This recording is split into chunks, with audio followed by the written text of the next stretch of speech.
নমস্কার, আপনাদের স্বাগত দিশার লার্নিং ইউটিউব চ্যানেলে। আমি দেবাশিস দে, একজন কনসালটেন্ট অপটোমেট্রিস্ট দিশা আই হসপিটালের। কয়েক মাস আগে আপনাদের সাথে দেখা হয়েছিল, আপনাদের সাথে একটা টপিক নিয়ে আলোচনা করেছিলাম ডিজিটাল আই স্ট্রেনের ব্যাপারে।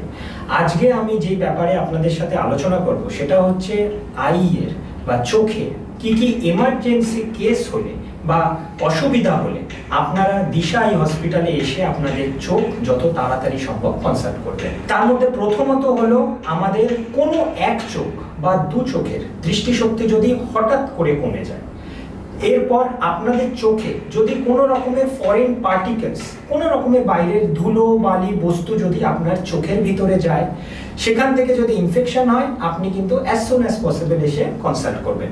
এছাড়াও আপনার চোখে যদি কোনো রকমের আঘাত লাগে বা আপনি পড়ে গিয়ে আপনার চোখ বা চোখের সারাউন্ডিং এরিয়াতে আঘাত লাগলো, তৎক্ষণাৎ আপনাকে কিন্তু আই কনসালটেশন করতে হবে। এছাড়া মনে করুন কোনো যদি কেমিক্যাল ইনজুরি হয় বা কোনো কেমিক্যালের কন্ট্যাক্টে আপনার চোখ বা চোখের সারাউন্ডিংস টিস্যু কিছু এলো, তাহলে কিন্তু অ্যাজ সুন অ্যাজ পসিবল আপনাকে আই কনসাল্ট করতে হবে। এছাড়াও মনে করুন চোখের লাল হওয়া, চোখের অ্যালার্জি, ফুলে যাওয়া, জল পড়া, চোখ থেকে ডিসচার্জ বেরোনো, যে কোনো চোখের ইনফেকশন জনিত কারণেও কিন্তু আপনাকে as soon as possible I consult করতে হবে।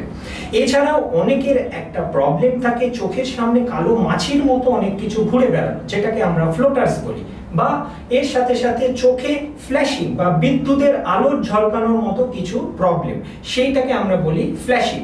তো সেই রকম কোনো যদি প্রবলেম আপনাদের চোখে মনে হয়, সেই রকম কারণেও আপনারা কিন্তু চোখের কনসাল্ট করতে অ্যাজ সুন অ্যাজ পসিবল আসবেন। এছাড়াও অনেকের চোখে আরো প্রবলেম থাকতে পারে, কোনো ড্রাগ অ্যালার্জি রিলেটেড প্রবলেম বা কোনো ড্রাইনেস জনিত কোনো প্রবলেম। এই সবের জন্য যদি আপনাদের চোখে কোনো রকম এমার্জেন্সি হয়, আপনি কিন্তু as soon as possible Disha I হসপিটালে এসে আই কনসাল্ট করুন।